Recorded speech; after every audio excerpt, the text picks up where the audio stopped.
for Habari za Leo. My name is Jakudu Guya. My name is Jahan Biku. My name is Rashik Fatah. I'm the director of Our Future Cities. On behalf of ICLEI Africa, the African Centre for Cities, Our Future Cities and partners, I'm excited to welcome all of you to the Rise Africa 2021 Action Festival. Rise Africa has been growing as a platform of thinkers, doers and enablers committed to inspiring action for sustainable cities. Rise Africa is about building active networks across academia, government, private sector, civil society, and the arts. Our entry point is based not on articulating problems, followed by proposing solutions, but rather on celebrating our cities as places of innovation and culture, while asking what more we can do to make them more sustainable, inclusive, and vibrant. This festival is hosting 46 sessions from across 16 countries in Africa and the world. Every session aims to share new ideas, showcase ongoing actions, and launch new initiatives by bringing participants together to chart a new route forward. We hope that the festival program will inspire you to commit to one or more specific actions that you or your organization will take on. As the session closes, you'll be redirected to a survey in which you can articulate these actions. We will follow up on these committed actions throughout the year and offer resources, connections, and support. In this way, we are testing the idea that events can galvanize action, and we hope that you will join us in this effort. Beyond this session, there are many ways to take part in the festival. Register for further sessions. Vote for your favorites in the photo competition. Watch a variety of inspiring video provocations. Test your knowledge of African cities from our daily quiz. And listen and dance to the Rise Africa 2021 playlist. We hope that you will make all attempts to reach out to new people and build lasting connections. Before we begin, it is important to note that this session is being recorded and that by participating, you are consenting to be recorded.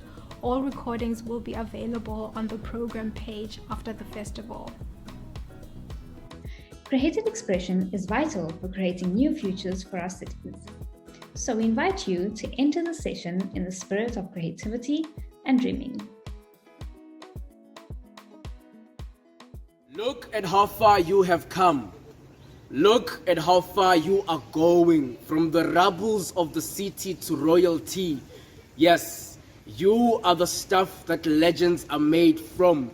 We come from Abantu of the crackling fire, Abantu that come alive around the burning, Abantu that set the air alight with blazing voices, Abantu that chanted for freedom from the front lines, spreading struggle songs from yesteryears like a wildfire, igniting all the way up to touch the skies. Harambe! I come from the urban legends who placed their lives on those lines. I want to be heard. I want our stories to be told. I want our songs to be sung by the children. Go on then, tell the children that they are the stuff that legends are made from. You are, yes, you are the stuff that legends are made from.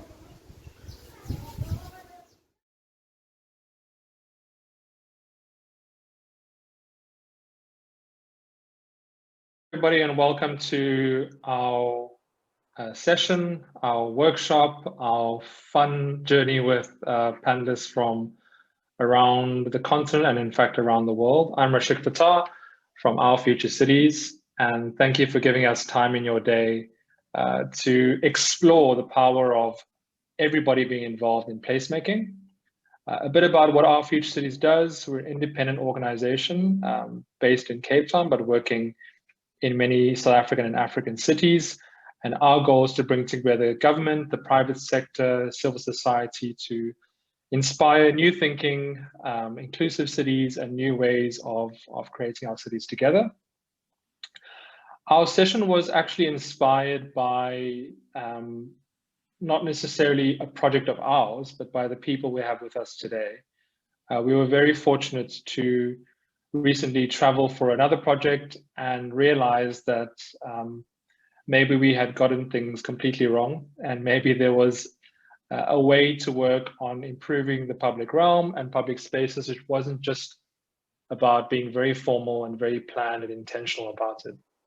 So this session today, as you would have seen from the website and from our 2 million social media posts about it, is really about how we can transform spaces and people and communities through a back to front process. So traditionally we grab paint and wood and ideas and we install parklets and we try to implement tactical pop-up interventions. The session's about back to front. Who are those that are being left out? Does placemaking have relevance in areas that are unsafe? What about the homeless drug using population? Are they not part of the placemaking system? So we're really looking at spontaneous, surprising, indirect ways in which many of our panelists here today have discovered that they are in fact urbanists, they are placemakers. And today in particular, we're looking at placemaking in the broader sense, anything which improves the public realm, anything that actually makes areas around buildings, around projects better for all to use. Incrementally, they need not be glamorous, need not be a beautiful new basketball courts in Valencia or a cool alleyway in Melbourne. We're looking at really at the on the ground where the majority lives and where the majority are in some cases being marginalized. What relevance does placemaking have there? And I think it's as much a question for our future cities as it is for our panelists and our guests from around the world today. Just some general housekeeping. Throughout the chat, my colleague Catherine will be sharing links and bios to our speakers. So Monique, apologies, we do not have time to read your 3-page bio today, but all of our guests are really accomplished and respected in their field. There are other RISE Africa sessions you can register for. So if you go to the RISE Africa website, you'll see there are sessions across today and this evening, Thursday and Friday. There's a photo competition, there are video provocations from across Africa, and you'll be receiving a post-session survey as well. Some more housekeeping. While the chat function is really, really fun, please use only the Q&A box. This is the way for us to track questions and if we have time to ask some of our guests today some of these questions. So we'll start with part 1. Jess, if you could bring up the start of part 1.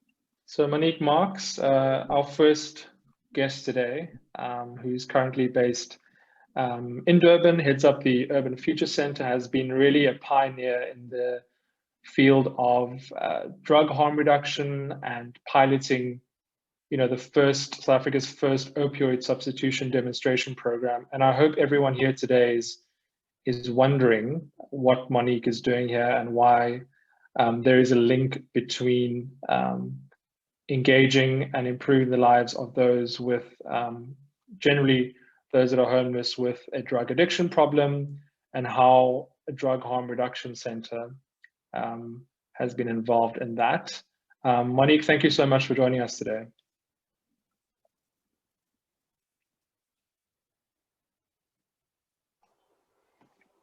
Sure. Thanks, Rishik. It's good to be here. I didn't know I had a 3-page bio, so I don't know where that. I thought it was a few sentences. I don't have a 3-page bio. I just want to say that because it was like that's not true. And I'm not sure what to say at this point, Rishik, except that we're really pleased to be part of this and to be recognized as a placemaking space, as the Belhaven Harm Reduction Center, and being asked to be part of this session really got me thinking about what makes this into a remarkable placemaking initiative, if you want to call it that.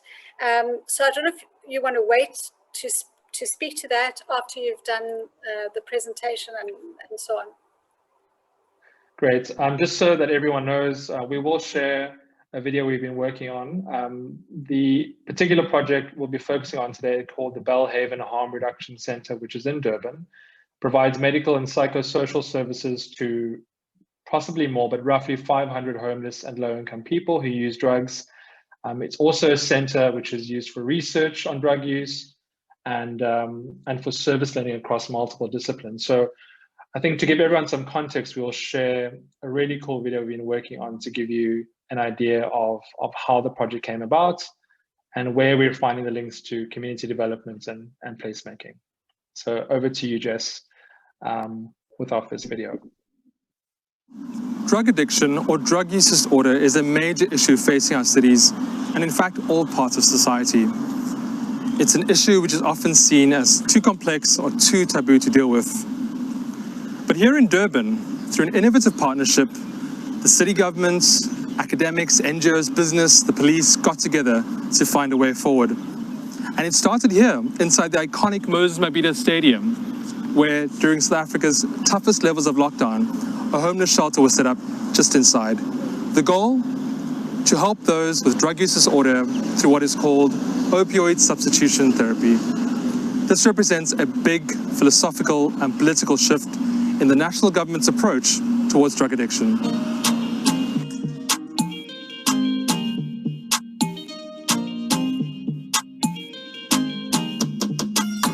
I meet Monique Marks, the project champion, who along with Michael Wilson of Advanced Access and Delivery, manages the Belhaven Harm Reduction Center. Here, people with drug use disorder come and receive methadone, an opioid substitute which helps alleviate withdrawal symptoms associated with heroin use. They were called on by the city in response to the COVID-19 crisis to implement the opioid substitution program in the 2 city shelters, which were set up so that the homeless population could obey lockdown orders. The program sees 150 to 200 clients who come to receive their methadone daily. The transformation is radical, extending far beyond the lives of those receiving treatment from the center. We see a building here, but who are the partners and how did the government step in? You mentioned businesses are involved. How did that all work? So initially when we started, the funding of the program, one of the major fundings being F&B, for example, who provided quite a lot of money. Yeah. Big bank. Following that, the partners that are involved, obviously the city provides the building. Yeah.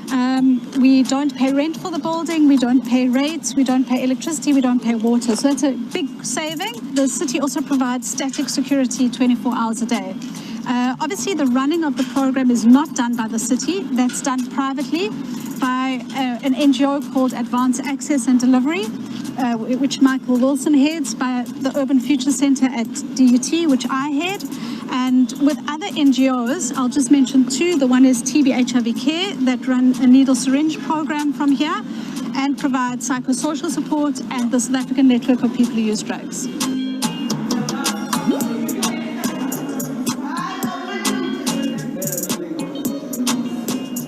The problem is that there isn't the provision of resources for cities to run harm reduction programs. That's really where you get the need for partnerships, because it really is the non-government business sector that can come in and do what we're doing here, which is to say, provide us with the basic facility, provide us with a building, provide us with the support to feel safe in the spaces that we're working, provide us with the moral authority by your officials to go forward with a program like this. I think it's really important that that cities begin to speak to each other in South Africa, and that we begin to talk about what evidence-based solutions we have to urban problems, like the growth in drug use. That would be a really good place for cities to start collaborating and learning from one another. Using, for example, Durban and Pretoria as case studies of where cities have actually backed up programs. One outcome of the centre is placemaking. The streets and parks surrounding the centre are bustling with activity. Water is provided for drinking and washing, and the clients have taken responsibility for the garden's upkeep. The centre itself, which was once a dilapidated building, has had its original function restored as a community centre. The piece of the program is harm reduction, an approach to drug use disorders which focuses on positive change working without judgment or discrimination, meeting their clients where they are at, allowing them to curate their journey towards living more fulfilling lives. So really what we want to do is to break down the sort of divisions between people who use drugs and other people. I mean, it's a false division anyway. Many of us use prescription medication drugs in a problematic way. And so what we want to do is to activate the space so that people use it and that there's a sort of communication and engagement between people who don't see themselves as active drug users and our drug use community. Monique, which exact or government departments and agencies actually get involved in a project like this and make the magic happen? We needed the support of the Deputy Mayor, and actually the Office of the Mayor has also been very supportive. Urban regeneration, because this is a catalytic project for urban regeneration. Absolutely. The Department of Health, Social Development and Safer Cities is actually the custodian of the building that we use, and very importantly, Metro Police. But what has been amazing is the support that we've got from all sectors of the community around, saying this is what we needed. We needed an intervention that assisted in helping people who use drugs to resolve their drug use disorder and in some way also to take them off the streets. If other cities and towns wanted to replicate this approach, this innovative partnership, where do they start, and is this a big budget production, as one would say? The other city that's been doing really well in terms of harm reduction, and it's important that we mention this, is Tshwane, where the local government there does work together, in particular with the University of Pretoria, in providing services to people who use drugs on quite a massive scale. We run fairly differently because our program is what we call extremely low threshold. That means that there are almost no barriers to access at all. It means you're really opening up to almost anybody who presents with a drug use disorder. What can we learn from Belhaven Harm Reduction Centre? It is a unique symbiotic partnership where the city's facilities enable NGOs to make positive change in their field of expertise in a way that is wide-ranging, positive impact on the city. The principles of harm reduction can be applied to dealing with urban issues too. Urban issues such as drug use or homelessness are seen as symptoms of deeper issues and should not be the loci of intervention. This has been recognized by the Metro Police, who now approach other areas of law enforcement in a much more empathetic and holistic way. Just as the clients are met where they are at, responsible and empowered in curating their journey towards living more fulfilling lives, citizens should feel empowered to make positive change and become urban champions for causes close to their hearts. What we've learned today is that this space, the Belhaven Drug Harm Reduction Centre, is more than just a building to provide treatment and services to those suffering with drug addiction, but it's a placemaking project, a public space, an idea that could be rolled out across South Africa.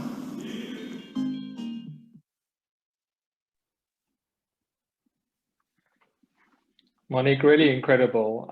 I think I get chills just watching that, not because I ended it in such a dramatic fashion, but because I think, even for us urbanists, when we were there, we finally got it that, it was part hair salon, it was part mosque, because the grass is being used for prayer, by some of your audience. There are dance groups and yoga groups and prayer mats all over, and I think we had all boxed the users of spaces into categories without knowing it. When did you realize that, apart from running a hair salon, that you were actually a community builder, a placemaker? I think, to be honest, Rashika, I only really started thinking about it as a placemaking initiative after the craziness of establishing this in the midst of lockdown. Level 3. We actually began during level 5, but in the underground parking lot, as the video clip shows. And as you can imagine, in this very frenzied state of COVID lockdown, we then opened up a center. And it just so happened that the building that we were given by the municipality is very well situated to be a placemaking initiative. And the reason for that is multiple. The one is that it is a mixed-use sort of neighborhood. Directly across the road from Belhaven is a very large shopping center, Game City. But surrounding Belhaven is residential and other community-based organizations such as faith-based sort of organizations like churches and mosques and so on. And this mixed use nature of the area is critical, because when we first started Belhaven, we were a little bit anxious about how people would respond to hundreds of people who use drugs coming and receiving services in the middle of a mixed use environment. And we were on the verge of doing a sort of a community consultation around what this place would be about, so that people felt that they understood it and it wasn't a threatening space. But what we quickly realized is that actually people welcomed Belhaven as a harm reduction center. And I think the reason for this was that people recognize that drug use is such a huge phenomenon in the city, and it needs to be dealt with in a way that is evidence-based, and that up until now, people were just seeing people on the streets who were not being cared for at all. And that was creating more of a problem than creating a space like Belhaven, which actually provides services, which people are welcome to come in and observe and interact with and participate in. And so what began to happen at Belhaven was not only the medical services which would be provided, which is the core service at Belhaven, but a range of other activities as well. And that was, it became a place for religious groupings to hold their weekly services. And there isn't just one faith-based organization, there are multiple faith-based organizations. And so you see, for example, the Quran, when you came to visit us, it was during Ramadan. And so we did have 40 of our clients who were observing Ramadan, and we specifically developed the program so that our Muslim clients could continue to fast and be on the program. That took a whole lot of technical machinery to do that. We also have churches that come in on the weekends and run their prayer services, but we also have spaces of dignity, is what I'd like to say, because, for homeless people, there is no access to sanitation. So it means that people are not able to wash their clothes, to clean themselves, to have basic access to ablution facilities. Belhaven allows for that. And so as you look at Belhaven, it may be a little bit shocking, but I always like that initial picture of Belhaven, which is the sort of Belhaven Memorial, which is the name of the actual building, but also it is a fence with people's washing hanging off it, right? Now, that is significant because it's a place for people to be able to create dignity through keeping themselves and their appearances much more sort of respectable, if you want to put it that way. And so what that means is that people who would usually be afraid of drug use now come into Belhaven to engage, to interact, and to find out more. And so on top of the building, the activities, we have also got Belhaven as a place of volunteerism, because we have so many people from a variety of professions who are coming into Belhaven and saying, how can we contribute to this place? And that also makes it a place-making space, where people actually feel they've got somewhere to go, where they can exercise the goodwill that they have within them as urban citizens. And there are not a lot of places that people feel comfortable to do that, particularly with a very marginalized and stigmatized grouping. So there are multiple reasons why I think that this is a place-making space.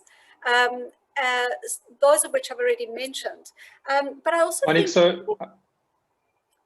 I was just going to make one last point. Continue. Yeah, go for it. That you spoke about, how placemaking doesn't need to be grandiose or very, very expensive, and I think it's very important that we recognize that we can make place in very frugal ways, in ways that are not expensive, and Belhaven, okay, the building, did take some renovation by the city, but it's a very simple space. It's not grandiose. It's not state of the art. And we try and keep the costs as low as possible to allow it to continue. So, and it actually could be a tent, to be honest, if somebody wants to run a program like we do at Belhaven and they didn't have a building, all you would need is a tent just to provide some protection. So we need to start thinking about how we innovate in the least expensive ways possible, so that it is sustainable in other in that given space itself, but also in other places where you may want to replicate. Monique, we're going to innovate with you during the next 5 minutes. Jess, if you can bring up some of our snapshots of the different spaces inside Belhaven. And Monique, as the video is playing, maybe tell us what we can do. Tell us what these spaces need, and other panelists, you can also jump in if you want. But we've prepared sort of a 2-minute snippet of some of the various spaces, just to remind everyone of what we're talking about. And then let's just start to imagine in frugal and non-frugal ways what those spaces could become. We'll just wait for the video. There we go. All right. So, you know, it would be really nice, for example, as you walk in, to make it a much more sort of, I don't know, colorful appearance on the entrance, so that it does attract more attention, because we don't want people to fear the clients that make use of Belhaven. So if anybody was interested, for example, in horticulture, come in and help us to develop the skills that we have in terms of growing and sustainability. That's something that our clients would be very interested in.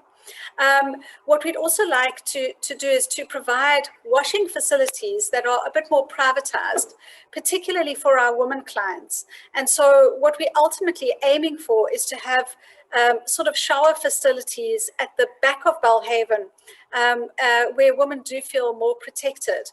At the moment, they're using the same spaces that men are using.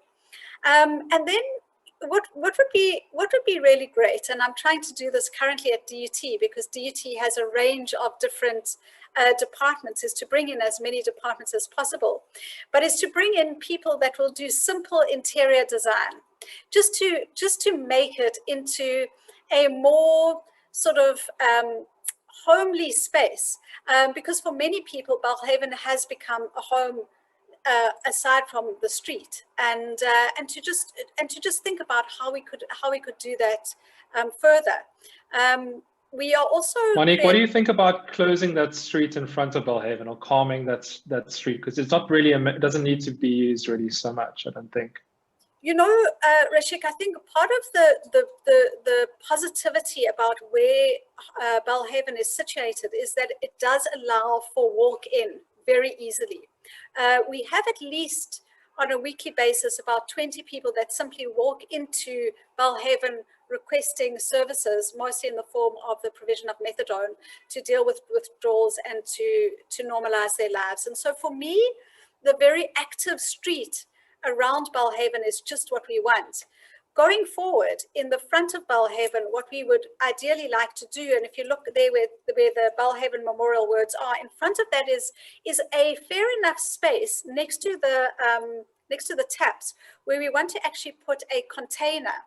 And the container would be there for allowing entrepreneurial processes, which our clients are already involved in, to be able to be a production space, but also a place where people can sell as the foot traffic goes past Belhaven. So just so people know, for example, at the moment we have 7 of our beneficiaries or our clients who are being trained at a company called Lifestyle Republic, which is a fabric making business.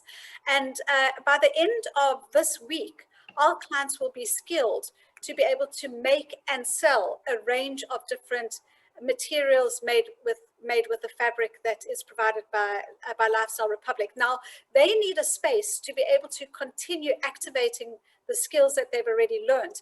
So having a container which we can lock up and keep safe would allow for that kind of entrepreneurial development. So I would encourage that street level busyness to continue rather than to be detracted. And it's important, Rashik, because many of the harm reduction centers that I've visited in other parts of the world, particularly those that have, for example, a needle syringe program or a safe injecting space, are off street.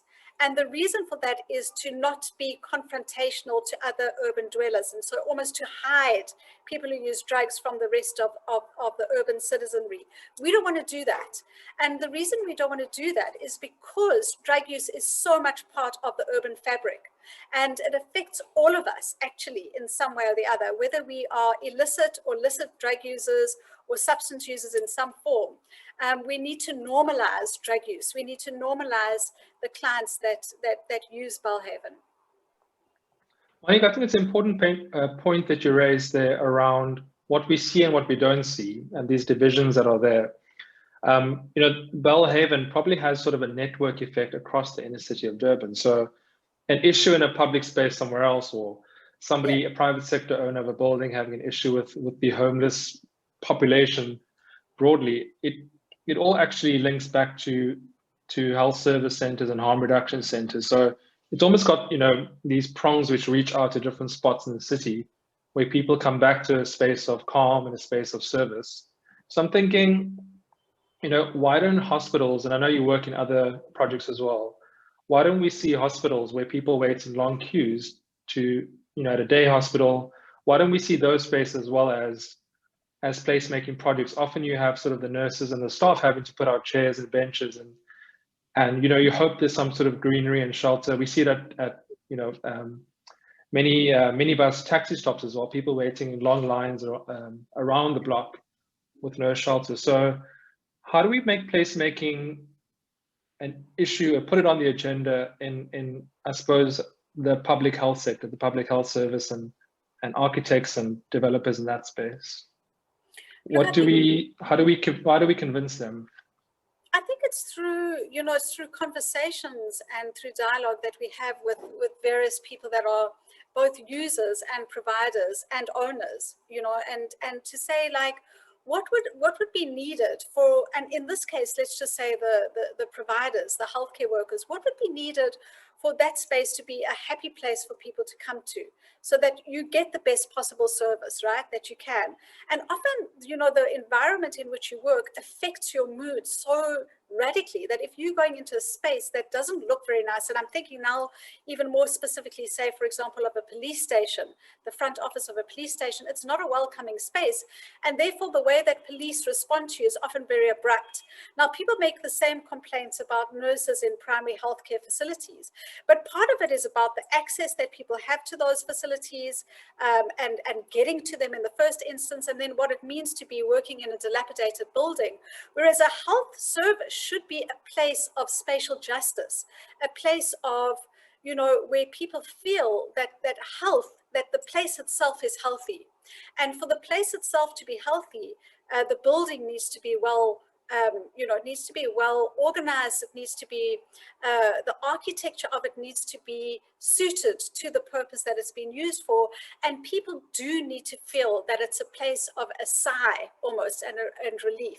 So I think really, what we should be doing is experimenting more, to be honest, Rishik, to say, okay, how would it work if we said we prepared to take the cost as a group of architects or urban planners and say, let's go and work in one of the healthcare community clinics to make it into a place that is memorable, right? To make it bright, to make it light, to make it a space where people do recognize that health is critical.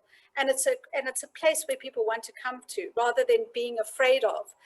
So I think that there are many ways that we could do that, and we could really showcase creative architects that work in the health sphere. And there are many actually in places like Durban, but they don't get the opportunity to be creative because they're so dependent on larger projects. So I think that, for me, if I was to think of two sort of public goods that need to be profiled in terms of spaces, it would be health, but it would also be safety.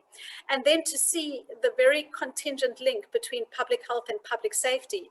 Those are two things we really need to profile, because if people don't feel comfortable to access the services of healthcare workers or the services of the police, then we've got a very defunct local governance system. And I think we really need to address that quite critically. Monique, 30 seconds. Tell us a story about you in a police van and going around Durban before you got into the the drug harm reduction space, and that links into our next speaker in 60 seconds, who's also done a bit of that around Kailicha. All right, so really, you know, despite the fact that I run a healthcare center, I am, originally a social worker, but a criminologist later on in my life. And what I do is I hang out with cops. And initially when I started to be approached about drug use, I thought, let me spend a couple of days and nights at the back of a police van. And I did that. And as I did that to try and see how drug use was policed, I saw a lot of people coming into the back of the van and saying, we need methadone. And I didn't know what methadone was. I had no idea what it was. And so I started reading up, and I started linking up with other harm reduction advocates and practitioners. And I met one in particular. His name was Sean Shelley, probably the most well-known drug policy expert in South Africa at the moment, once a drug user himself. And I said, Sean, we need to get a methadone program in South Africa. And he was like, Monique, you are crazy. Government will never allow for it. But we did that for the first time in 2017 as a demonstration project in Durban. And there's so much detail to that. And now Belhaven Harm Reduction Center is really a dream coming into reality, Rishik, because it is providing services that are not provided in the public system. And I think my last point about that, you know, from the back of a police van to Belhaven Harm Reduction Service, Belhaven Center, is that, you know, the people that access Belhaven Harm Reduction Center are mostly homeless and low-income people. But increasingly, we have got requests from the more established or formal community to find out if they can access services at Belhaven. So what we're currently trying to do, just so people know, is to develop a model for double streaming at Belhaven. One which is for people who want to pay for services at Belhaven, and another is for those that can't, because we are providing the best evidence-based program definitely in the city currently. Thank you so much, Monique. And I think there's a lot of design time we all need to do, possibly as a group here, and maybe we'll just bring Stephanie and some others from Durban as well into that. Thank you so much, and thanks for shifting my personal perspective and that of my team as well. We're about to head into part 2, so if my team could just bring up a speaker poster for our next guest.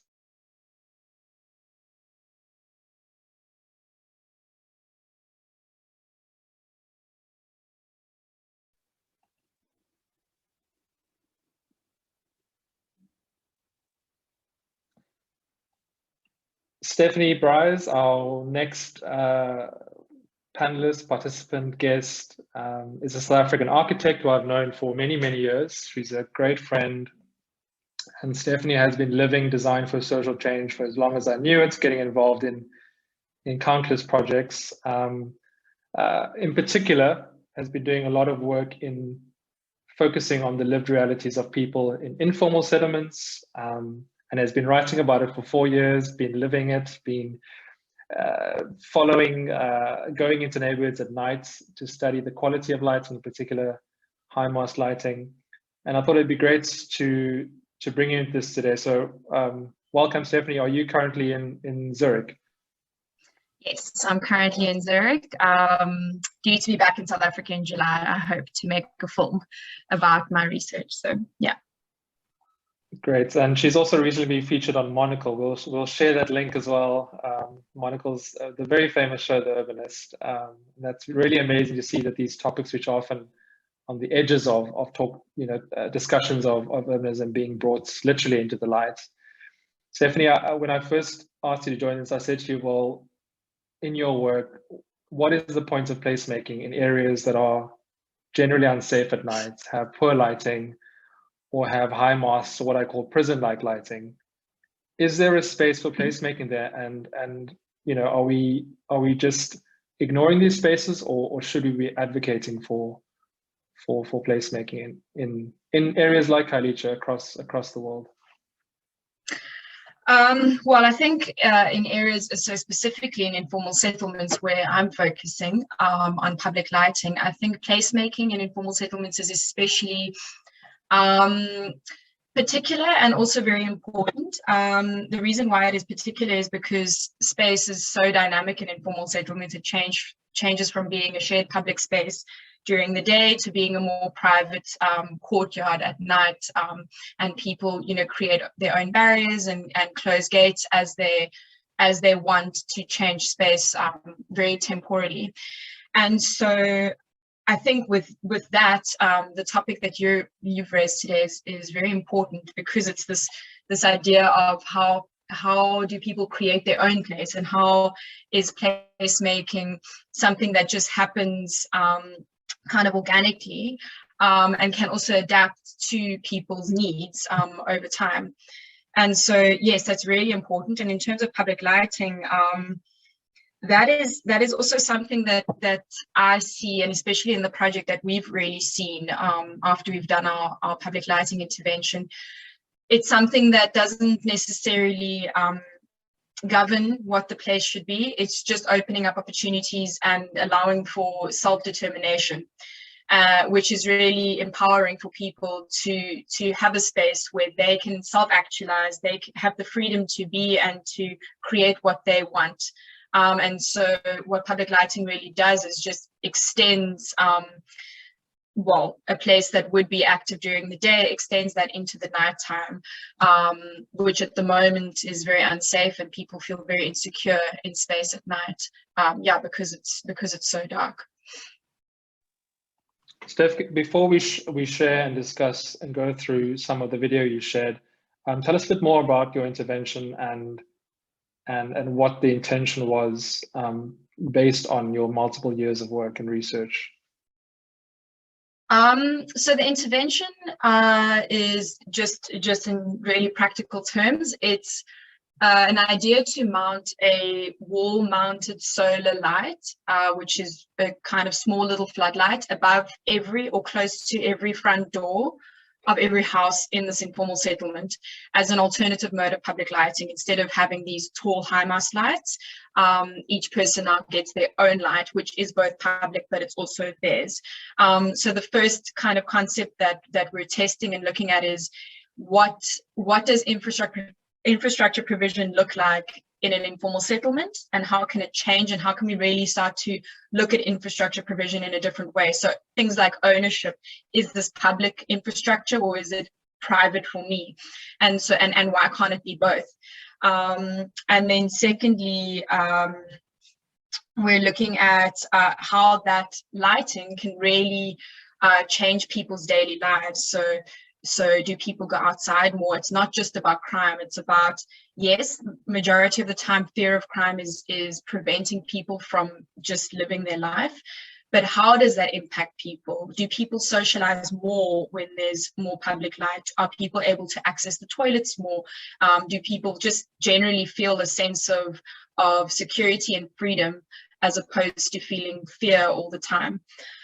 Yeah, that's a kind of brief summary. So we're about to enter. So in the area that we worked in, we installed 280 lights last year, March.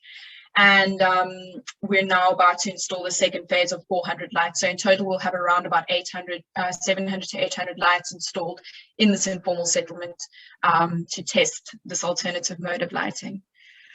That's really incredible. I know that it wasn't easy to just, I know it's easy to say we tested and installed, but you really sort of gave, as I think they say, blood, sweat, and tears, quite literally, to do this and to impact space. One thing I just wanted to note before we share the video, which you'll take us through and which we'll discuss. I think for all of us, at night, well, for most of us, I suppose the non-majority in the city, we close our front doors, we lock our gates, we switch alarms on, or for many outdoor space, thank you. For many of us, we can barrier and we can lock ourselves up, and people in informal settlements like Haluch can do the same. But in many cases, that's a distance to the tap, the toilet. It's the lighting across an entire route to a nearby field. I've heard of stories of women in groups crossing the road together, crossing the freeway to safety. So it's not really just about lighting spaces to play or for placemaking and for better public, but it's really just, it's extension of the home in areas for many people. Yeah. Jess, if you could bring up our video, and then we'll spend the last 5 minutes just speaking through and giving people an experience of what you titled Every Night Live. Yeah, so I mean, I don't know if anyone wants to jump in while this shows, because this is just on mute, and it will just show some scenes from PJS Informal Settlement where I'm currently working. And so yeah, I'm not going to talk the entire time. I'd rather prefer us to have a conversation yeah, while we show. So this is sunset in the public space, the main public space in PJS. And it's a kind of, yeah, very rough space, and a lot happens there. These are women gambling. They start gambling, you know, from 5 p.m. until 9 p.m. at night, every night. Luckily, they have the HIMARS light, because the space is very big and open. The HIMARS light actually manages to light the space quite nicely. This is it. And so for non-South Africans, this is always quite kind of impactful to see that this is the public lighting of informal settlements, you know. Yeah, Rashik, I don't know if you want to respond yet, or if I want to continue. If you could just mention the tension between public authorities and communities and civil society groups around HIMARS lighting. Is it around, you know, vandalism? Is it around what is easiest to do? Yeah, so HIMARS lighting is a contentious issue, because actually it's been around, it started in South Africa during apartheid. So symbolically, it's also a bit linked to apartheid. I guess that's more for, it's not necessarily like that for the locals living with HIMARS lighting, but a lot of academics immediately associate HIMARS lighting to apartheid because they know of the history. But the reason why the city continues to deploy HIMARS lighting is, if the reason they give is because of anti-vandalism. And so, but now they've changed their approach, and they're trying to find new ways of lighting informal settlements, because the HIMARS lights are starting to cause some issues for them, both technically, because of load shedding, the HIMARS lights are constantly breaking, and also there's been a bit of a public outcry for more efficient and effective public lighting, as HIMARS lighting has come into the spotlight, with quite a lot of media coverage, saying, you know, that it's inefficient, it's totally kind of segregating the city further, and saying, you know, certain areas have this kind of lighting and other areas have street lighting, and so the city's really starting to refocus and trying to see how they can light informal settlements more effectively. Steph, have you seen any spaces where residents themselves have made a positive impact in the spaces and places around where they live? Do you mean in terms of lighting, or just in terms of public space? Just in terms of public space, you know, despite the challenges, or spaces Sure. that do need intervention. Sure. I mean, you see that all the time, right, in informal settlements. And I think that's, again, why it's so important when you think about infrastructure and placemaking provision in informal settlements, is that absolutely has to allow for this thing of self-determination and self-actualizing, because people have been doing that. That's what an informal settlement is. It's people who have with their own determination and with their own like fight managed to secure a piece of land and managed to make a place out of that piece of land. And so I think you definitely get that. I mean, you any kind of place or activity like a spaza shop or a shebeen or a lady who sells vegetables becomes a public space, and those spaces have been made out of people's own incentives. So absolutely, you see it everywhere. But what you do see is how ephemeral those spaces are, and how those spaces change daily from, you know, in the morning to the afternoon to the evening or to the weekend. So yes, absolutely, you see that a lot.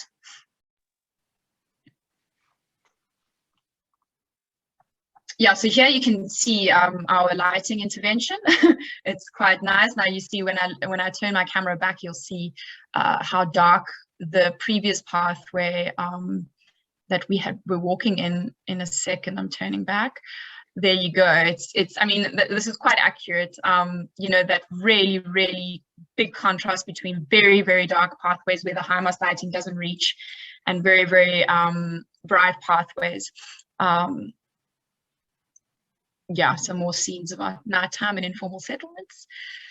And here you can see people making their own place with lighting just allowing for that. You know, this is just us putting our lights up. And when I visited the last time in March in South Africa, I saw people were sitting outside, and I asked them, were they doing that previously? They said absolutely not. And they just take a crate and make a small space outside. And that's been happening more and more around the informal settlement.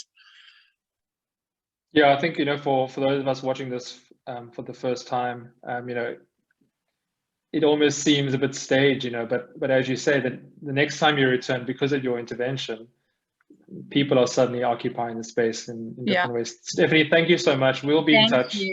Thanks so much. Many more times, and congrats on the work, and actually not just doing academic work, which is a lot of typed pages in a library, but it's really making a tangible difference, and in a city where you've lived for many years. So thanks so much, and all the best with the rest of the installations. Thank you. Thanks for having me. We will move quickly as we continue our whirlwind placemaking tour. Jess and team, if you can just bring up part 3.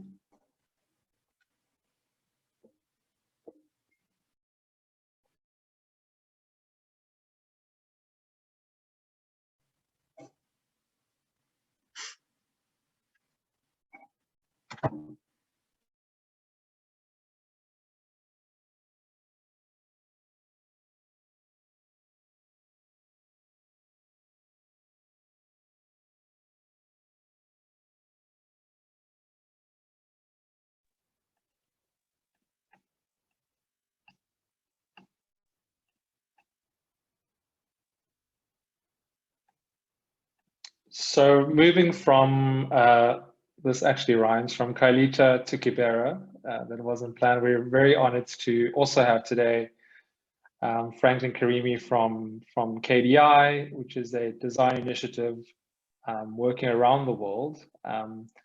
Frank is looking at strategies where design can play a role in developing solutions to create productive public spaces in Kenya, and over more than 6 years has really had hands-on experience in participatory design approaches.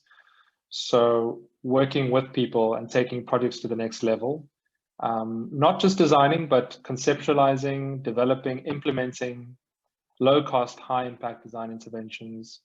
Thank you so much. And I think it's quite interesting moving from the context, Jess, you can stop sharing. Moving from the context of Kailita, where in Cape Town, South Africa, where we are from, to an area where we are not familiar with. I think it is the largest informal settlement, if I'm not mistaken, in Nairobi. Franklin, where does one even begin when we start to think about productive public spaces? Where did KDI start? Did you you know, pull out a map and start plotting points of intervention? How did that really start on your side? I think it really started with an idea from the founders of KDI, who are Harvard students, and they came here as part of their thesis program actually for school, and that's when they, you know, met with these community leaders, and one of them was a community champion, one of the co-founders here in Kibera, and realized there's actually some positive work going on in Kibera despite all these problems happening, and they tapped into that and, you know, followed through with a model for using community participation and listening to communities and the inhabitants of a space to understand fully what their problems are, and then having, you know, not taking away like the ideas they've had and the visions they've had for their space, and just come in as experts, but rather engage them fully and, you know, have them contribute to the whole process of transforming their space. yeah, so that's the and I know really that idea. you have some visuals which you want to share with us, which puts everything into context. Yes. If you can go ahead and share your screen, we can all become a bit more familiar with the impact that you've had. Sure.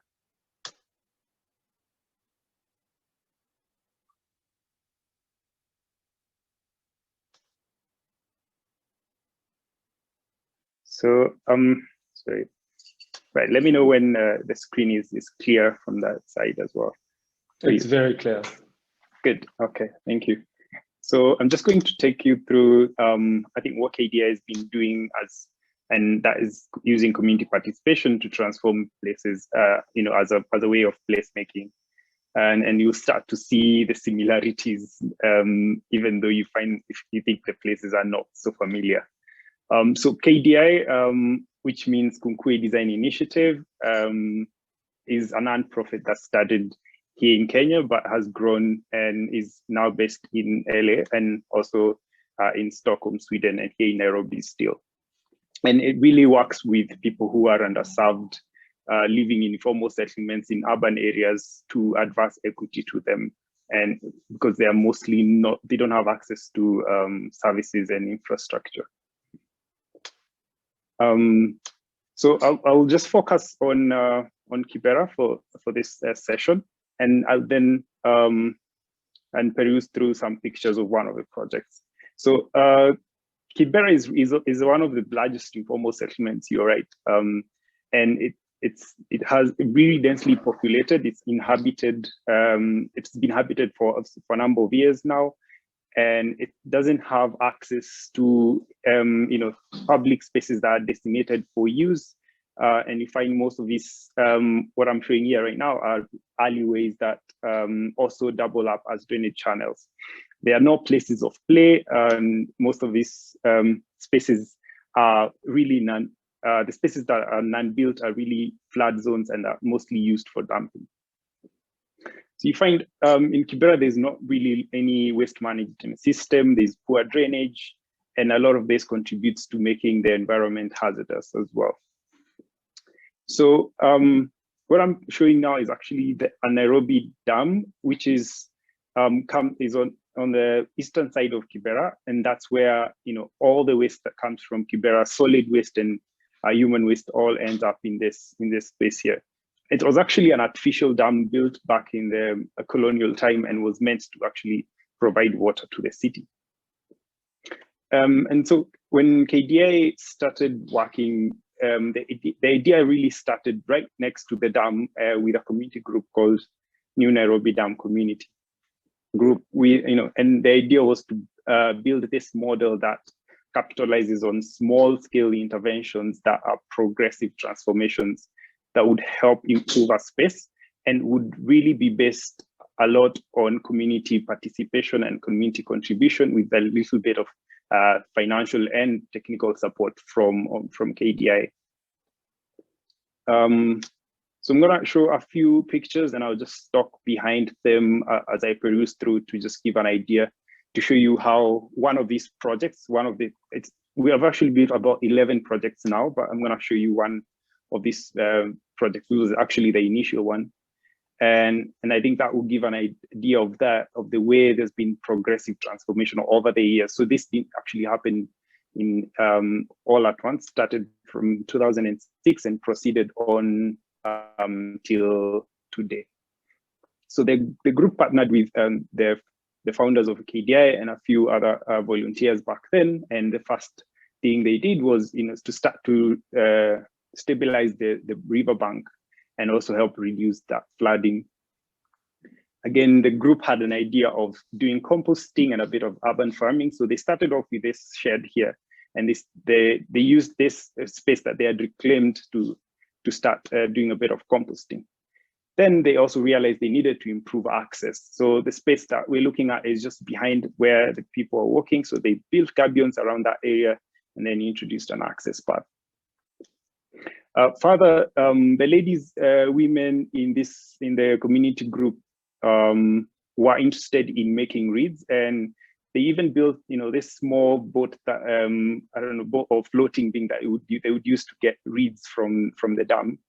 And really, they realized that they want to build a shed where they could dry the reeds and as well also find shelter when they're weaving the baskets.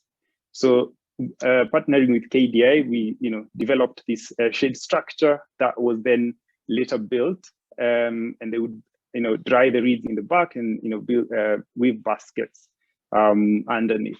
And this then started off as the first enterprise for this group, which they're called the Kick Weavers Women Enterprise, and then that proceeded on to be able to provide income to the group to help even maintain their space. So they had community cleanup, they could mobilize to make repairs and maintain their shed structure. Moving forward, they also decided, built up a community office, a community group office, and to maintain the shed structure. But you can already see, the place that was really full of trash is now coming around to a small space with markings there. Then they continued to develop an urban agriculture garden and also improve their community park. You can see they started doing some beautification there. Of course, this, as you'd think, required a bit of maintenance. So they continued on to do a bit of maintenance there as well. So this shed structure was built on this reclaimed space that then became a community park. Then that now started to take shape, and you can see there was even improved security. There was more community surveillance and more presence of people walking around due to the improved access as well. So the community group then, realized that the space was becoming more popular as it gets more dignified, and they sought to improve it to a community hall. So the idea again partnered with this group, and that shed structure was then, improved into a community hall as well. Look at the materials that were used. It's really recycled steel drums and use of bamboo, really materials that the community can work with, can have access to, and can make repairs from just sourcing locally and with minimal skills. So that really activated the space. The space was quite open and inviting. It became really, really vibrant. And now they had all these businesses that maintained the space. They have urban agriculture, they had their rainwater harvesting back there. They had a whole for hire and other enterprises such as loan and savings and what they call table banking. So all these ways of making money to maintain and operate their space. So over the years, this became the Kibera Park, as they called it. I think to KDI, we called it the Kibera Public Space Project Site 1, which is now the first of this project of transforming spaces in Kibera through community participation. I think this was around 2014. So the group, with an increasing number of people, they had a sanitation block. There was a playground built up for children. And, this desolate space really now became really active with children and women and men all being able to use up the same space. So what started off really as a dumping site slowly transformed into a community hub with many physical interventions that hosted other social gatherings and was also maintained by economic activities run by the organization that I just mentioned earlier. The group also, partnered with us to develop a master plan with them. So this is what they've been building over time, and we just, worked with them to improve it further. And you can see back there they have their greenhouse, and they wanted to have some garden back here and a playground for some light structures in there as a school for hire. And they've been working and improving this and also implementing some of these aspects of the master plan. So I think at the moment, even look at this picture, this is how the site looks at this point. But it doesn't come without other challenges. And the group has learned to be resilient and adapt to the changes. And I also agree with Stephanie about, informal settlements are really dynamic and things change every time, and they really have to be able to adapt and change. And you can see how the group has been improving and changing things as they grow. So at the moment, for example, we have government doing various upgrading projects on roads and housing. And we think the group as well will develop further and try and adapt to these changes as well. So I think going to how we we connect with communities and get them to develop or bring out these ideas is, I think, through various tools that we've developed over time and we continue to develop and introduce more. One of these ways is, using Lego type bricks for communities and residents and children to be able to develop ideas and visualize some of the ideas. We have visual plan layouts that we develop for communities to start to understand the spatial and contribute to those design decisions. And then we have actual hand-made models that start to show visually how the spaces will look like. And of course, other metrics and methods for prioritization, we start to discuss with them how to prioritize based on budget and all that. So I think to just summarize, one of the things I would say, or one of the strategies, some of the strategies that we followed is really going through a demand-led community assessment process, allowing communities to lead the process and letting them, bring out what they would want to do with their spaces. And then basing it on really a core designing and planning process, ensuring that the community is involved throughout intensively. And then also making sure that we reach out to the key stakeholders to involve them. So these are government people, residents, structure owners, getting everybody that's around there to, openly and freely feel welcome to participate in the meetings and the participation processes. Then I think that one last one that I find really important is making sure the groups take ownership. We have different ways we encourage groups and we make people take ownership of the interventions as we design and build them, because this, and coupled with disseminating skills to the residents, help them sustain and maintain the interventions. And thanks, Rashid.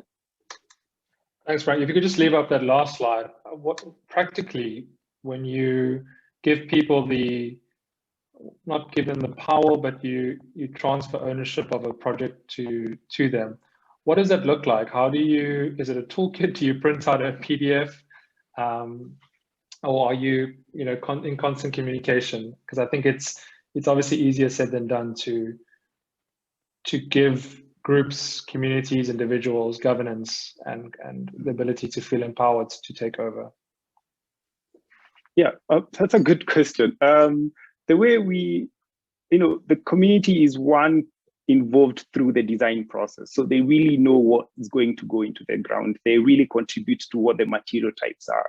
They see the technology that is used, and they also participate as labor, and they provide labor on site and get skills. We have even training set aside for them during intervention. So they get really closely involved.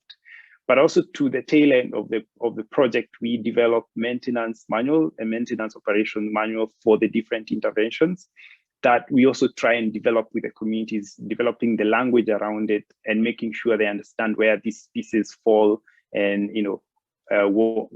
where to buy them, how to get them in place. We have training. So for example, some of the projects we've introduced bamboo and we've done bamboo trainings for residents, and the same residents are then, get involved in maintaining the spaces. So yeah, really it comes as a booklet, but also a booklet they're really, really involved in developing. So you're quite literally training placemakers of the future. Yes. And allowing because people they actually do it. Yes. Tell us something you wouldn't normally say in a webinar around the participatory nature of placemaking. What goes wrong, which people don't really know about? Because we see great pictures of people sitting in a circle. We see the training.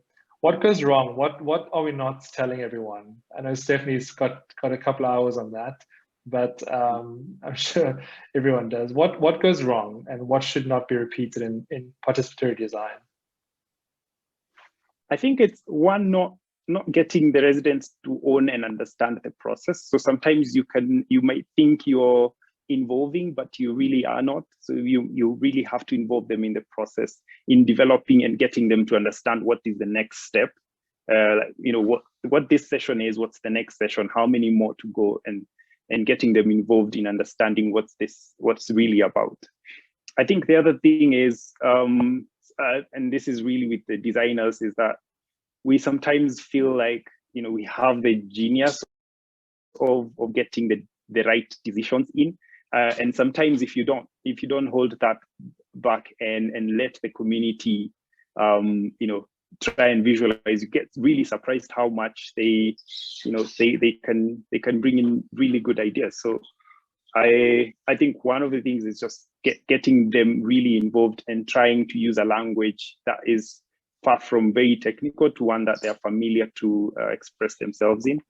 The other thing is also building their confidence. So sometimes if you're really trying to engage with people who have really trust in outsiders, so really building their confidence and their trust to express themselves and try and speak out about what their challenges are and what their visions are. Yeah.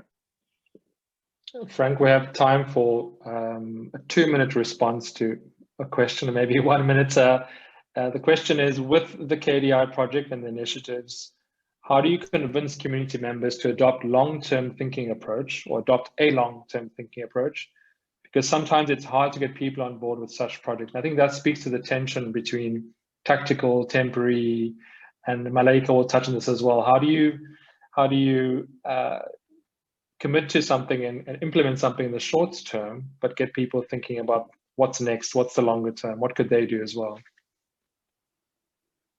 So I think one is that we've developed, so one of the activities we have is visioning. So getting the community to see beyond the resources they have.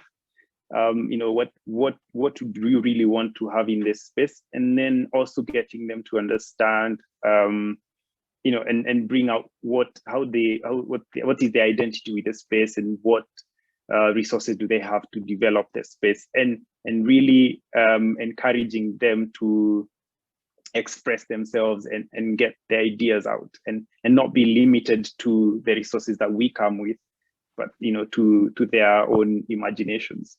So we really have a dream that we develop as one of the activities, and that's where the prioritization for the phases that we build together come from. So we might bring in one component, but it's really sourced from an initial wide, well thought out plan that they even, sometimes would even get other partners that are not us to implement with them. There's a question here also around community participation in Corona. I will answer this one and just see if any of the panelists would like to respond as well. How are you working, or how do you work in community participation in times of Corona? And just reflecting on, I know we have Michael Bell here from a project we've been working on, the Tafel's Placemaking Initiative, which is 2 tiny spaces in Mitchell's Plain. But I think in that case, the relationships had been established for a long time already through WhatsApp, through Michael Bell was involved in a community kitchen. We had built relationships well before, I suppose, the pandemic with some of the graffiti artists, with some of the residents. So when you have the established relationship, different groups and different individuals could go to site on different days. So in some cases, if you're building something, you could send 1 or 2 people. You could involve some of the local youth or unemployed youth. So I wouldn't say that overcomes the challenge of Corona, but I think in larger spaces, it's much easier to see community participation as a series of existing relationships than trying to suddenly start entirely new networks and relationships because of social distancing and lockdown. I'm not sure if Frank, you want to respond, or Steffi, how did this pandemic impact participation on your side? I think it did, because one of the things we're trying to do is also try and reduce community fatigue through the many intervention community sessions and engagements. So trying to minimize the number of meetings, and sometimes we've had that has been a challenge, bearing in mind that some of with the lockdown, you're not allowed to do this. Again, I think having sit downs and engaging people has been lacking. So it's been a challenge, and I think one of the ways we've tried to overcome this is doing small sessions and trying to split into smaller groups and staggered along several days as well. Steffi, I'm not sure if you want to add anything to that. I can just add one thing, and that is the importance of keeping the process going. Because I think that's very easy to just say, okay, fine, now it's lockdown and Corona, and oh, sorry, we have to minimize our involvement here, and we can no longer be involved. And I think the frustration and the trust that you have to repair from doing something like that would really damage the project. So in our project, we had to put a lot of effort into remotely keeping the project going through WhatsApp groups, through, getting the leaders to really represent the project while we were unable to access the field. So I think that's really, really important, is no matter what, keep the momentum, keep the ball rolling. Yeah.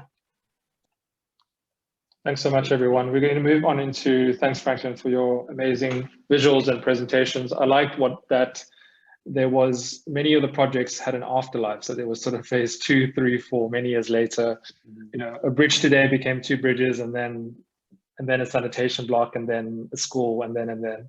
So it really seems like quite literally a spark being placed into that. Placemaking in that case was the spark for many larger initiatives and many other community services to sort of find a location to call home. So if my team could just bring up part 4, our next speaker poster.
I think we might be having a technical difficulty, so if we could just play the video again with the sound, that'd be great.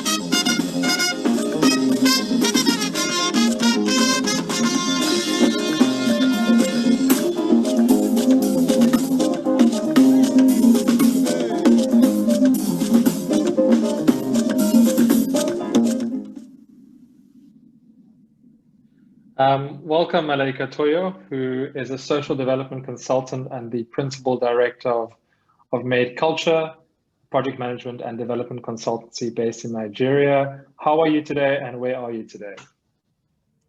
Hi, Rashik. I'm fine, thank you. And I'm in Lagos with the soundtrack of 2 generators in the background. So, oh, happy day.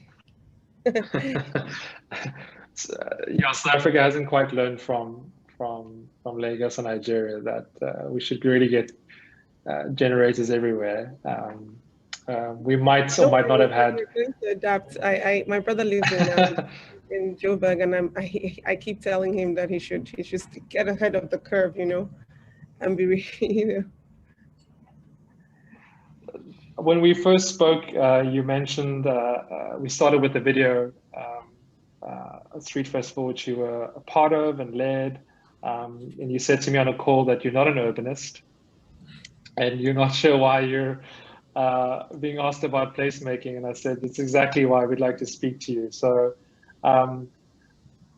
in your work around engaging people, understanding what communities need, understanding social issues, what does placemaking mean to you, if anything at all? So I'm just going to start by just sharing with people that are listening what our work is about, and maybe that kind of would put things in perspective. When I started my career a couple of years ago in the creative sector, I used to run a creative agency, and what you just watched is an art festival that I was the festival director for, called Tiwantiwa Street Art Festival, which means ours is ours. And when I eventually opened the consultancy about 2-3 years ago, I would put on the tagline that we want to work with people and organizations to solve Africa's most pressing problems. And the idea for us was to say, how can we improve the lives of people and Africans in the most realistic and feasible way possible? And what that would then lead to was a way for us to sort of like think about the process of understanding the needs of people at a very granular level, which would then inform how we developed projects. And that has kind of been our approach to a lot of the projects that we've done, in the sense that we think about them like products that we are creating, almost like micro products that we are creating and testing and prototyping, so that we're able to make these products available to people so that they can, scale them pretty much. And if you would look at the projects that, I don't know what you're going to share here, but, I've kind of like done a couple of projects in public space. And I wasn't thinking about placemaking, but more about the understanding of public space at the time when I was doing these projects, and understanding that when I would go into the public space and do these projects, I didn't think about it as a space that was inaccessible to an activity. I would think about it more as a place that was where people would interact and where communities come together and engage. I would think about it as a space where you can sort of mobilize political action and stimulate the community to kind of like be heard and say what they want to say. I would also think about it like a space that attracts other people into your community. And so when we would go into public spaces, we would use them for all these functions pretty much.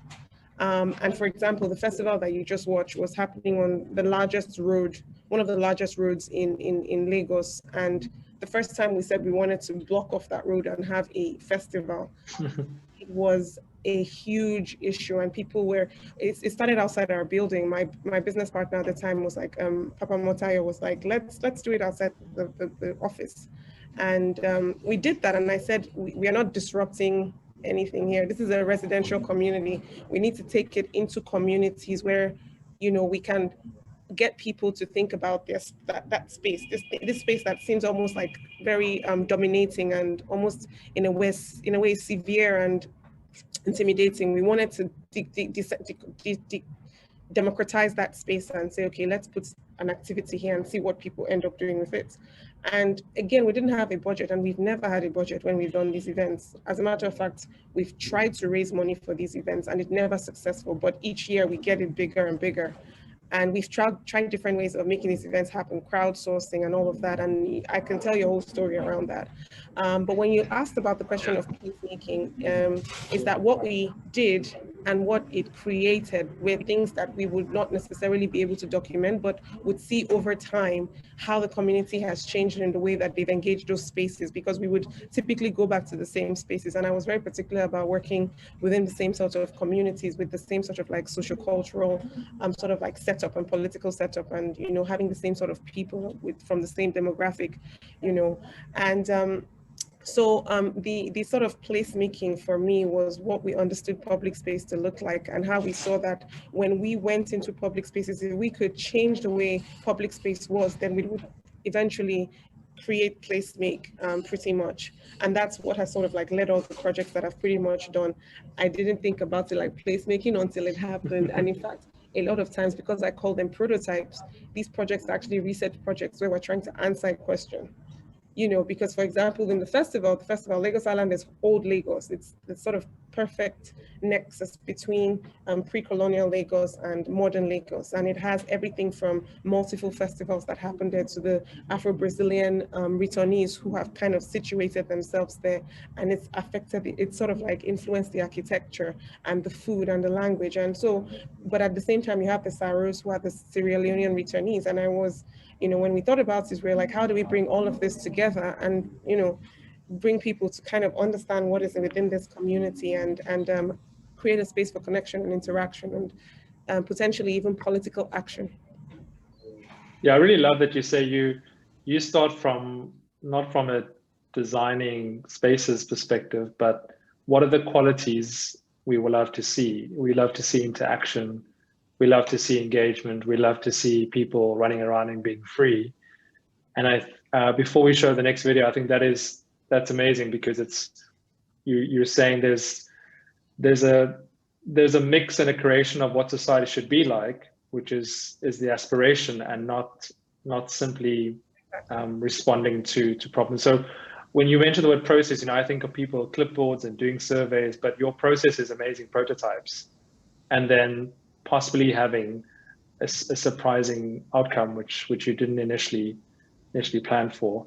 So we'll share another project of yours, which I also want to talk about, where we can see one of these prototypes in physical form for those that love structures. If we could share them, meet me at the square, the first few minutes of that amazing video.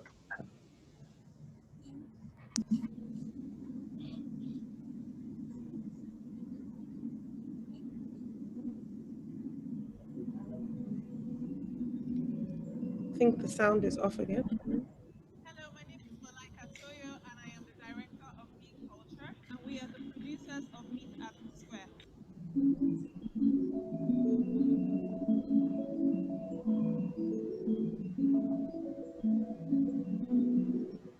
Looking at this amazing installation, which is a collaboration between Meat Culture, Bella Studios, and artist Taiwo Abiswe. And we're here to essentially understand how to activate public spaces in Lagos.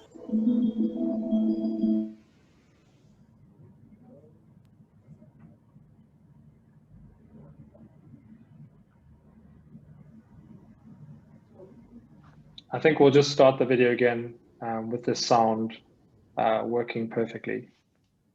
Thanks.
Hello, my name is Malaika Toyo, and I am the director of Meat Culture, and we are the producers of Meat at the Square.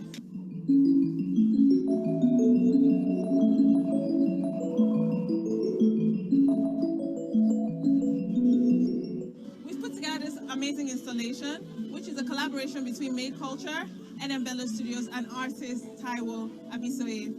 And we're here to essentially understand how to activate public spaces in Lagos.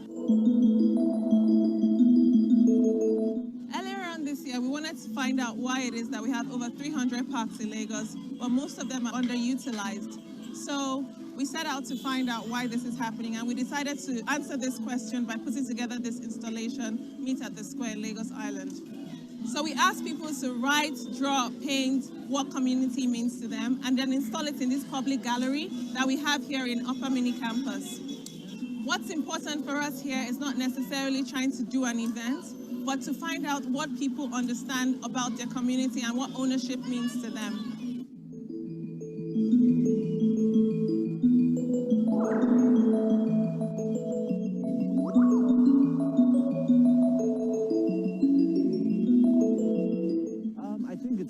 I think this project is really important to Lagos and Lagos Island in particular, because Lagos Island has become a huge hub for creatives such as architects, photographers and video makers as well, opening up shop around the area. And the indigenous inhabitants of Lagos Island have sort of started to feel the emergence and the presence of these type of creatives. And I thought it would be a good opportunity to actually create a space that would encourage the guys who live in Lagos Island to actually interact with creativity and play amongst themselves.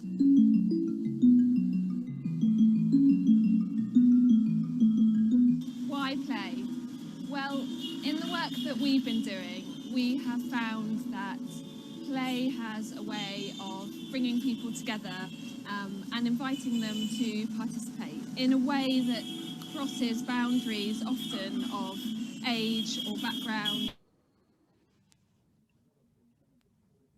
So that's just a bit of a snippet.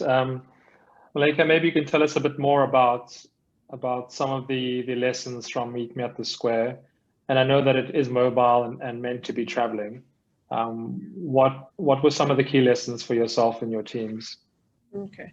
Well, when we were putting together this project, one of the things that we definitely wanted to do was to be able to have proof for the Lagos State Parks and Gardens agency, who are the ones that manage the parks. Because when we initially went to speak to them and ask them what are the issues that you find and why is there an underutilization of parks, they said things like, we would invest in structures, we'll do this, we'll do that, but then people would not just come to parks.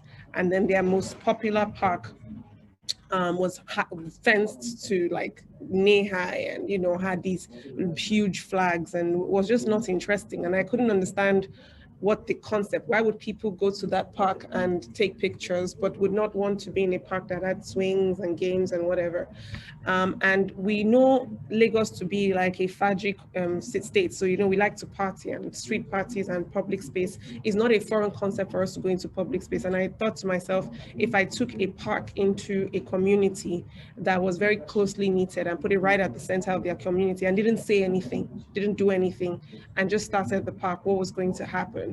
And a lot of people came back from the community and said to us things like, no, you need to put film, you need to put music, you need to make sure that this and that was happening. And we were like, we took note of all those things, and we said, you know what, all through the 3 days or 4 days where the park was going to be in that installation, we're going to put in every single thing that they mentioned and take it out pretty much and see what happens to that. It would be interesting to note that at the beginning we went to meet the local government, and they weren't very, they were interested in it, but I don't think they really understood it. So they weren't able to support it in an active way. It was more of a verbal, like, okay, the space is there, whatever you want to do with the space, you can do it with the space. And so when we then later put in the installation, what was interesting was that they came and tried to own the installation as something that they were actively, supporting, etc. And, it wasn't familiar. Yeah, it wasn't a problem for me, because I could hear from them a sense of nostalgia about a time where parks were a huge part of the Lagos state community. And we would also learn that, you know, at the start, people were trying to commodify the space a lot. So they'll come to us and they'll ask us things like, are we not going to get drinks? Are we not going to get food? It was very much at the start an event for a lot of people. And then what we later realized were the same people when we told them, oh, because they'll use their children and they'll say, won't the children, they're hot, it's very hot, why aren't the children? You're not giving them anything. And we'll say to them, you know, your children can go at any time, they don't need to stay here. Like or they can stay for 5 minutes, they can stay for 10 minutes, 1 hour, 2 hours. And they would look at me like, is this woman, is she crazy? And then by the next day, we had the same sort of people come, but instead of the kids playing this time, the adults will sit down and start playing. And then we'll take out elements like music and then put in back elements of music and see what happens to the community. And then interestingly, what then happened on the last day, which was actually a school day, we had students who were missing school to come to the park to come and play. And also some of them even lying that their principals had told them that this was part of their extracurricular activity. And sort of a real sense of ownership of the artwork. I think that was what was really the binding thing. It's like when people saw the artwork, first of all, the community in itself was surprised by the level of creativity that was coming out of the community. But the adults were also very, at first, very reluctant to get involved, but would later come in. Stephanie, you spoke about crime. Interestingly, we had a bunch of what you call area boys who are like dogs and touts who sat down in that area. But for whatever reason, they wouldn't enter the space. For whatever reason, but they would loiter there all through the 3 days. And whenever I walked out, they would ask me if I wanted anything or if I was okay. And we didn't have any policemen, we didn't want anything. All we said was we wanted to bring in like the community neighborhood watch, who would sort of like create a sort of like security there. And I think what the point I'm trying to make is it was a research project for us. We observed, we did one-on-one interviews, we took pictures, we documented with video. For us initially was to create a toolkit, but we didn't want to just have it in one community. We want to take it around different parts of Lagos that had different characteristics so that we could learn about, you know, what really makes public spaces, you know, active, what place makes when you talk about the, you know, informing the government to be able to design these public spaces. Unfortunately, we didn't have funding and it's a very small project for us. So we weren't able to really take it from space to place and be able to inform, do what we wanted to do in the end. But I think for us, it's the learning and the process is very integral to sort of like everything that everyone is saying here, is that in as much as these projects that my other colleagues or panelists are talking about are very permanent and sort of like building on something, we in Made Culture think very much in a transient space with this potential for like grand impact. And we think if we prototype these smaller solutions, we can use it to inform much larger and scalable solutions, which ultimately helps improve the life of every single individual that we work with. Malika, you also tackled challenges of society recently through participatory theatre, where you actually did travel around. Is it a question of formalizing theatre and production spaces in different areas? Should we be building theatres? How did you conceptualize that? And do you worry about the impact after your work? How do you leave something that's a bit more lasting? So if you remember how I described public space, and one of the ways in which I see public space is a space to facilitate political mobilization on action or social change. And so for us, art has always been a means to sort of engage with the community in a very easy and understandable way, but it's also a way for us to galvanize social action. In this case, what we were trying to do was to respond or understand and build evidence on the question. Like I said, it's always a prototype. Does participatory theatre, do these immersive art projects that I'm doing actually lead to some kind of social change? And what we were trying to figure out was if we did a theatre performance that was very much informed by the sort of cases that were happening in the community around violence against women and girls, if we did theatre performances where the stories came out of the community and we showed it back to the community, would it increase incident reporting? And we wanted to see, was there an efficacy with that? And we wanted to do it in public space so that there would be a sort of like shock factor to it, so that it wasn't orchestrated or overthought through. I mean, with COVID, it changed a little bit, but that was really what we're trying to do. So the theater itself was the medium. It wasn't necessarily the key. It was the medium because it was easy for us to go into these communities and do things that they could relate to. Even if they didn't understand, they knew exactly what was happening. And for me, that was what was key about this was key about our project. What happens after is what I wrote here. I wrote down something here is for every project that we do, I feel like we're leaving an imprint in that public space to allow for the community to think about that space in a different way all the time, because whatever space we pick, we always realize that the community uses it in a very specific way. What would be interesting is if we went back to those spaces based on the different activities that we've done, would those spaces have changed? And that is the case for the Lagos Island, the festival. Nobody used that festival the way we did. And immediately after we did, we started having skaters wanting to use, and bikers, BMX groups using that space, dance crews using that space. It became a lot less intimidating and a lot more of a space where people felt like they could do things in this very structured, huge, large, one-way space, because it was also one way. So everything about that road was intimidating. Yeah, I think it's amazing what you talk about, creating an opening and showing people that by doing something, they can do something. And I think if any audience is going to come, it's going to be the skateboarders. Create a space, let them know it's happening, whether it's a ramp or some steps or railings. The skateboarders will show up. And there's one project which comes to mind, where we recommended a skate park because, you're going to have every walk of life, every gender, every race, and especially in South Africa, showing up with their skateboards. And it's such a quick win. And so perhaps everyone on the panel in future can join up to design a few skate parks and spaces around different African cities.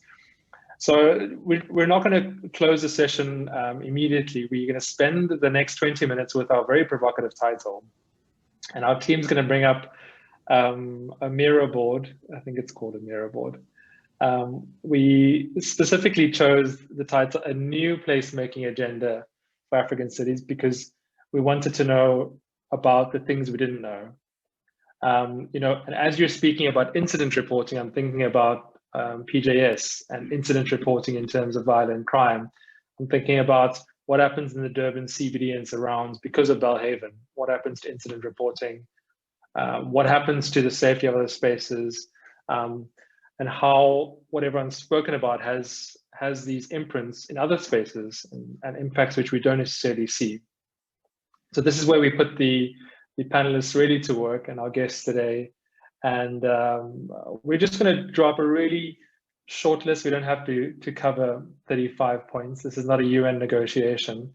But if we were writing a new agenda, a manifesto, what's the first thing we could write on there, Monique? Number one, what is on this new placemaking agenda?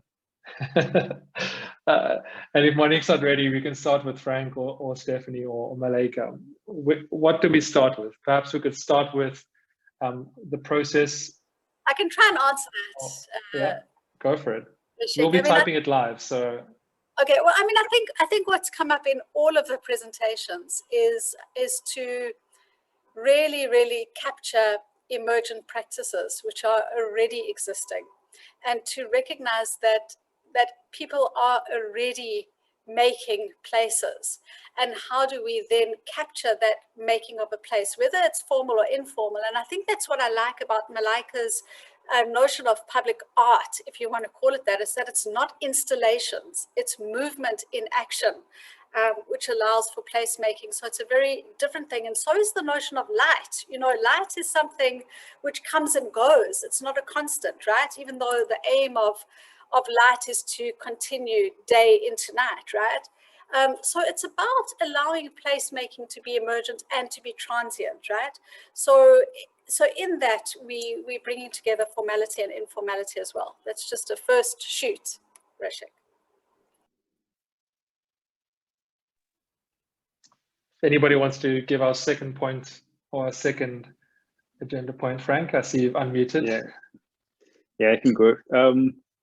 I think for me, it's also just making sure that, finding a way to keep the spaces fluid and the conversations, within the users of the spaces. So, even like all these presentations around, you know, the lighting and how, you know, the art activities, or even with the Belhaven space, it's really centered around the users of these spaces. And if we can improve them and keep the, you know, the conversations with them, I think that's one way of ensuring placemaking is also sustainable. Frank, just quickly, earlier there was a question around, you know, well, this is a question for everyone, around the funding and resources to keep projects going and to keep them maintained.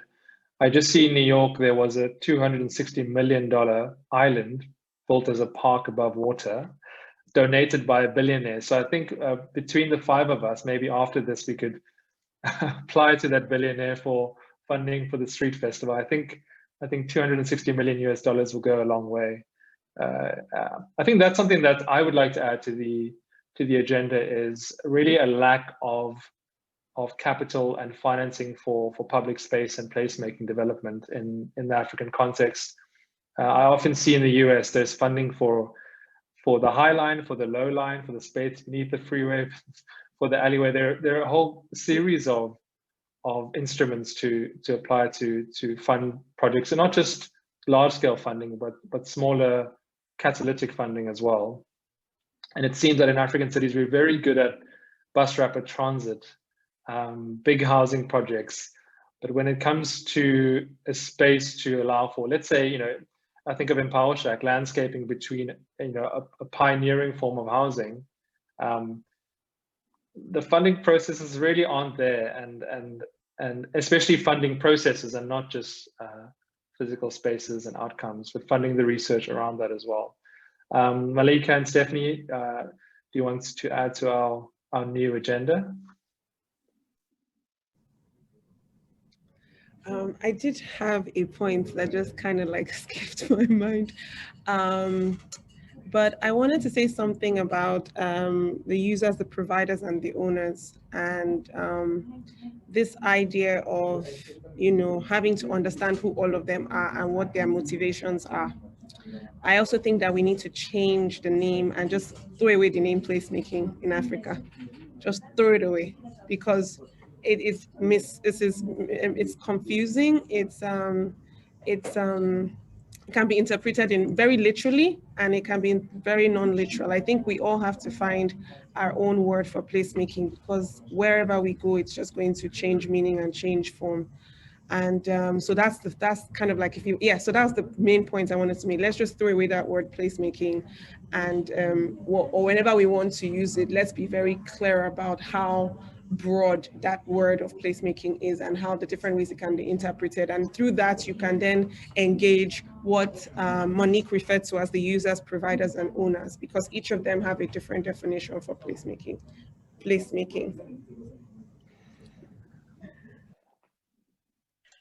I can add one thing, and that is, I think something that we've all learned from COVID, and that is to just do things. I mean, cities all over the world have just turned streets pedestrian and broadened sidewalks and allowed restaurants to make huge terraces, and without all the red tape. And so I think if we can take this lesson that we've learned from COVID, that we don't need the red tape, we really don't. And maybe both from COVID and both from informal settlements, where in informal settlements, people just do things. They just make the space. They don't wait for answers. They just do it. And so I don't know how that would work with government, but if we can encourage that, to remove the red tape, which always prevents, because we don't really need budgets. Like Malika showed us, you know, it's really not necessary to have a huge budget. We just need a little bit of incentive and energy, and something that kills the energy quicker than anything else is red tape. Yeah, and I can write a few chapters on the topic of of red tape. In the middle of COVID, May, June, trying to convince the city of Durban to allow restaurants to spill onto streets, just using, you know, cones and some barriers, and it ended up in them requiring a traffic study to be funded privately, or in, you know, Church Square in the Cape Town CBD, or, you know, try to close anything without 1 million rand of emergency services. It's quite literally impossible. While Paris and Milan and yes, the global north have allowed lots of interventions to take place quite quickly. Are there any other guests or panelists? I've got some questions here if you want to add to the agenda. I've got another. Yeah, that go for I it, think, Monique. Yeah, that I think has been. I mean, I really like Stephanie's point, by the way, because I think that, you know, just to add to it, you know, the only reason that Belhaven exists is because of COVID.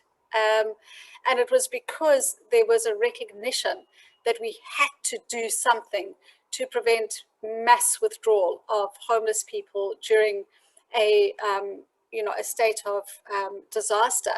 And the red tape actually by the city was done away with to enable this to occur. So, you know, even cities can learn that their own red tape can be, you know, it can be short-circuited. I think it's critical. So I'm glad that that's been raised.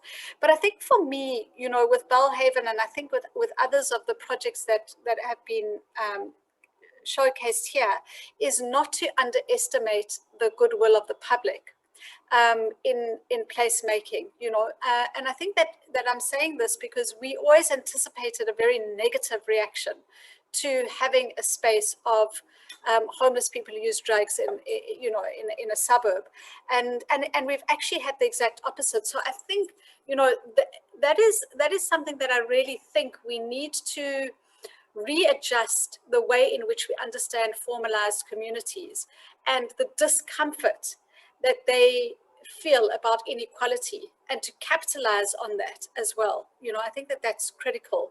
And so there's a kind of strange tension here between, you know, mobilizing resources from people that we don't always expect will come to the party, but that will, and then also what emerges from the other presentations, which is really about learning from unexpected places. You know, that the places of learning in cities are not necessarily affluent places. They're usually actually not, right? So if we want to learn how to not live behind high walls, Rishik, which is the opponent of connection, right? We actually need to go into communities where high walls don't exist to get to understand what connection is, right? And it's very seldom that people recognize that it is, for example, townships that are the places of learning and not the suburbs, which are more places of aspiration. So I just think that's something which comes to mind from the presentations. Yeah, I just wanted to ask our panelists and guests a bit more about the everyday spaces for the majority of people. The quality of space and place in transport interchanges and taxi ranks. And if you think of some other sort of everyday spaces for people, in Cape Town, South Africa in particular, minibus taxi ranks, you know, often dark, often a lack of shelter. I almost feel that if we could bring the panelists together, you know, with lighting, with art, with installation, with creativity, you could actually tackle the quality of life, not just the quality of place for everyone. Because, you know, COVID or no COVID, these are the spaces that women and girls have to defend every day, to walk safely from school to a taxi, to you know, to hop onto public transport. So I'm not sure there are any comments around intervening directly in public infrastructure and what this agenda should include. Rishik, sorry to talk again, but you know, there's something that comes to mind, because public safety is such a big issue, you know, in relation to what you're saying. I'm not going to respond to the transport things, because obviously transport hubs are critical and really need to be thought about more creatively. And, you know, we need to think about simple things that generate transport hubs in areas where they don't currently exist. I mean, that's what informal settlements are really good at. You know, they mobilize transport hubs where they probably wouldn't be before, for example.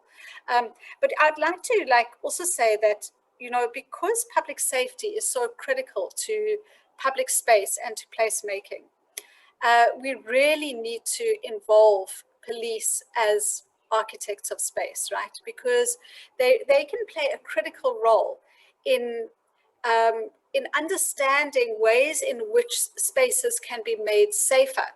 And it's also critical to bring the police in so that they protect people who are using public space as well. So basically what we're doing is we're saying that police are also architects of public space in the way in what they do. They shape space, but also they understand the street a lot better than most people do. So we need to bring them in and to reconceptualize the way in which we think about them and understand that they are experts in space too, to be able to align public safety with the kinds of initiatives that we're thinking about. And the transport hubs are critical to that. I mean, South Africa, where there are transport hubs, particularly, the taxi ranks, there's a lot of insecurity and there's a lot of feelings of unsafety. But it could be transformed quite radically, if we were to involve other actors in it. Yeah. Monica, I'm just going to refer to a comment here that says, without the reliance on law enforcement, ! No. Maybe give a bit more context as to how you had to develop a common language with law enforcement in relation to not just Belhaven, but drug harm reduction during lockdown. It's actually been a long-term project, Rishik. It's been an engagement with police over at least 5 years. Remember that police's role in relation to drug use is to stop it and to arrest people who are both using illegally. At one point that included cannabis as well, but also dealers. And so, and the way that police go about operating is simply to have high arrest numbers. That's really their biggest performance indicator, highly problematic. And so it's been, what we've had to do is to get police to understand what are the pathways into drug use and homelessness, and to develop empathic relations with people who are homeless and are people that use drugs. And part of that is also to excavate the substance use problems that police have themselves, right? Because many of them are very, very active substance users, not just necessarily drugs, but alcohol in particular, and cigarettes, and to try to get some understanding that we are not all as separate as we think we would be. And so particularly over COVID, the police knew that without this medical intervention of providing methadone, there would be no way in which the police could manage people going through states of withdrawal. So the sort of symbiotic relationship again between urbanists and architects and public health specialists and police then became something which was very, very obvious. But obvious to us is not always obvious to people that are focused on what their core function is. And their core function is to reduce crime. So I think that's how it works. And because police are so powerful, both symbolically and also in terms of their authority, we can't avoid police. We cannot avoid them. So we may as well bring them on board at the earliest stage possible when we do placemaking or whatever we call it. But where we carve out places that are important, interesting, vibrant. Thank you very much to all our panelists, who I hope are now all my friends, some of the newer faces as well. I hope we get to work on many more things together. We will document this session. The recording will be online. But before we go, I just wanted to take everyone through all the other ways that Rise Africa is inspiring people to take action. And I will share my screen for this. Please do watch some of these provocations. It's really amazing to see people give their frank points of view on everything from tech to student housing, to Nigeria's affordable housing opportunity, how to rebrand Africa. So these are not just ideas, but projects and provocations which are challenging the way we think, and challenging words like placemaking and what that means to people. You'll also see that if you can see the next screen there, if you scroll all the way down the program to this evening, there's a session starting in a minute, which is why we have to stop. Mapping Yaoundé in Cameroon, private sector financing for urban infrastructure. Tomorrow morning, I'm facilitating Next Urban Champions. There's a photography dialogue. So so many more amazing and interesting sessions to join, even though this was the best session. If you keep going, there's a photographic competition you can vote in with photographers from across Africa. We've got 7 shortlisted entries, really amazing work. I've got my favorite, but I won't let you know who that is. And then again, just even though you think this is the best session, please go ahead and fill out our post-session survey and let us know what you think. I can see some of our panelists giggling about that. Thank you for making these 2 hours and the discussions beforehand worth it for myself and our team and Rise Africa. And I hope everybody has an incredible evening. We'll just spend the last minute waving and saying goodbye. But thanks everyone for joining, and enjoy time with your family and friends this evening. But also please do attend some more sessions. Thank you and goodbye.